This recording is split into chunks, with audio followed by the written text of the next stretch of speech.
ఇద్దరు స్నేహితులు ఒక వాగ్దానం. అర్జున్, రవి ఇద్దరూ చిన్నప్పట్నుంచి స్నేహితులు. ఒకే స్కూల్ బెంచ్, ఒకే లంచ్ బాక్స్, ఒకే కలలు. కాలం వేగంగా ముందుకు వెళ్ళింది. అర్జున్ విజయం కోసం నగరానికి వెళ్ళాడు. రవి మాత్రం తన తల్లిదండ్రులను చూసుకోవడానికి గ్రామంలోనే ఉండిపోయాడు. ఏళ్లు గడిచాయి. ఫోన్లు తగ్గాయి. మెసేజ్లు మాయమయ్యాయి. ఒకరోజు అర్జున్ వ్యాపారంలో పూర్తిగా ఓడిపోయాడు. డబ్బులేదు, స్నేహితులు లేరు, వెళ్లడానికి చోటులేదు. భారమైన మనసుతో అతను తన గ్రామానికి తిరిగి వచ్చాడు. బస్టాప్లో రవి అతన్ని చూశాడు. ప్రశ్నలు లేవు, నిందలు లేవు.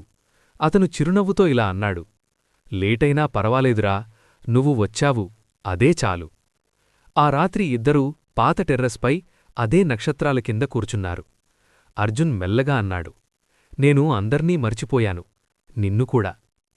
రవి నవ్వుతూ చెప్పాడు, నీ బదులు నేను నిన్ను ఎప్పుడూ మర్చిపోలేదు. నీతి: నిజమైన స్నేహానికి రోజూ మాట్లాడటం అవసరం లేదు. అన్నీ మూసుకుపోయినప్పుడు కూడా తెరిచి ఉండే ఒక హృదయం చాలు.